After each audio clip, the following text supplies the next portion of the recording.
Seniors, baby boomers, and those who care for them. Welcome back to Senior and Living Today.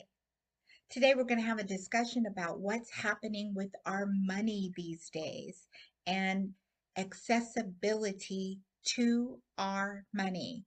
Um, I'm going to tell you what I've been noticing, and I want to know if you've been noticing the same thing. I bank at three different banks. Two of them are nationally known. I bank at US Bank, I bank at Key Bank, and I bank at a credit union. Um, and at first, I was only noticing this with the banks, but now I'm noticing it with credit unions. So I wanted to find out what you guys are seeing and also make you aware in case you have to go do a bank transaction or withdraw some money, you won't be surprised about some of the changes that are going on. The first change that I noticed was several months ago. I noticed that my banks cut back on their hours. First, they cut back on their weekend hours, and then they cut back on their weekday hours. They started not opening until 10 or so in the morning. And instead of closing at 5 or 6 p.m., they started closing at 4 p.m. So for the average worker, it wasn't convenient. You had to miss work to go do a bank transaction. Now, whether that's because for whatever reason. I'm assuming they don't want you to come in. They want you to do everything on the phone or they want you to do everything online, which we all know is not possible. You cannot get a cashier's check over the phone. You cannot get a money order over the phone. You can't do it from the ATM machine, which is the next thing, everything is, oh, we have ATMs everywhere. Well, this is what we have bank tellers for, but they have restricted access to the bank teller. So I feel bad for the bank tellers because what are they doing for work with their hours being chopped? So the first thing I noticed was that the hours were being cut that way. Then the next thing I noticed was for one of my banks, it was being cut on the weekends where it used to be open 9 to 2 and then 10 to 2. And I went last week or 2 weeks ago, and their weekend hours were 11 to 1. 11 to 1. So if you don't make it in that window, you're not going to be helped. And I get the impression that they don't care what we think about that. They're just not accessible and they don't want to be accessible. So be aware that the banks are making changes in case you haven't gone into bank for a while. You might call before you go or look online because many of them are changing their hours and their availability. The next thing I noticed was daily limit changes on withdrawals. So I had a limit that I could withdraw for the day, and I went to go make a withdrawal, and I hadn't made any, and it said, that's above your limit. Hmm. So I called the bank and they go, "Oh yeah, your limit has been lowered to XYZ." Why? "Oh, we don't know why that happened. We'll just bump that right back up." Okay. So I went to the ATM. It worked. They bumped me back up. No problem. The next thing I noticed was that I went to make a withdrawal and it said, "You're beyond your limit." So I went into the bank and said, "What's the dealio?"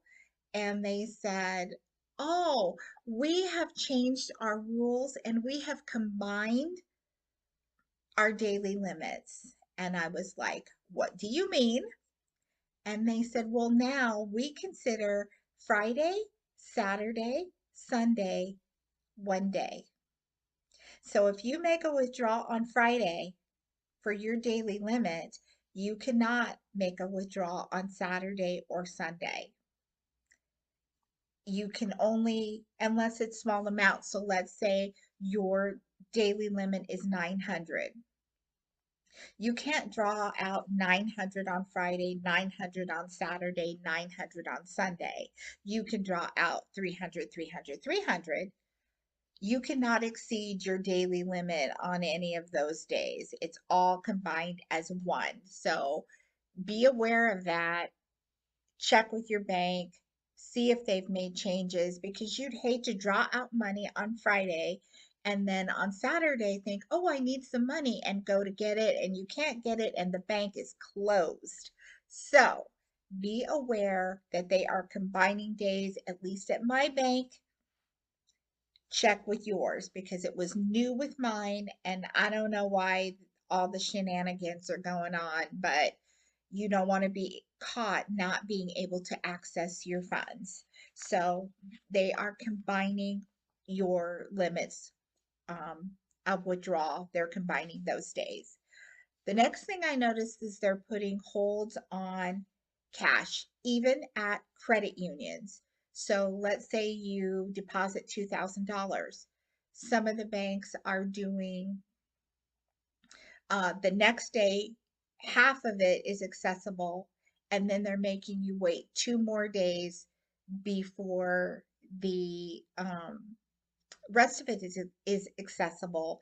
And some of them are making it where no portion of it is immediately accessible. You have to wait 24 hours. So no immediate credit for cash. So please be aware of that. If you're putting money in, make sure that it's money that you're not going to need for a few days because they are not making that accessible. They're putting a hold on even cash. They are also putting holds on checks that they didn't put holds on before. And I have heard of them putting holds on checks up to 21 days. So that is 3 weeks, people.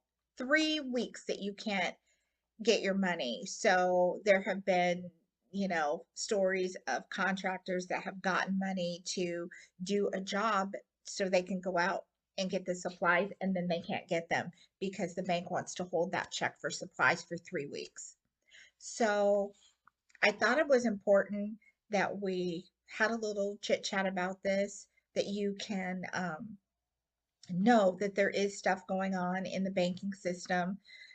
uh, you do want to keep some amount of cash on hand because I don't know about you, but where I live, some places you go and it says no checks, no credit cards because they have credit card fees if they run your credit card. And then there are other places you go that say no cash. So you're no cash, no credit.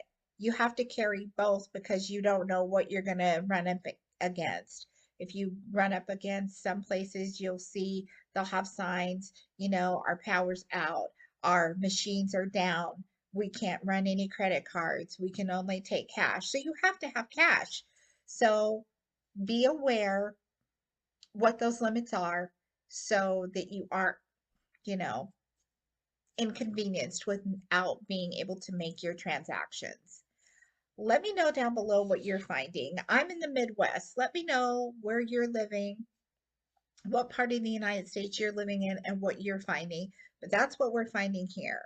I'd be very interested to know. I hope this opened your eyes a little bit. I would love to see what you have to say.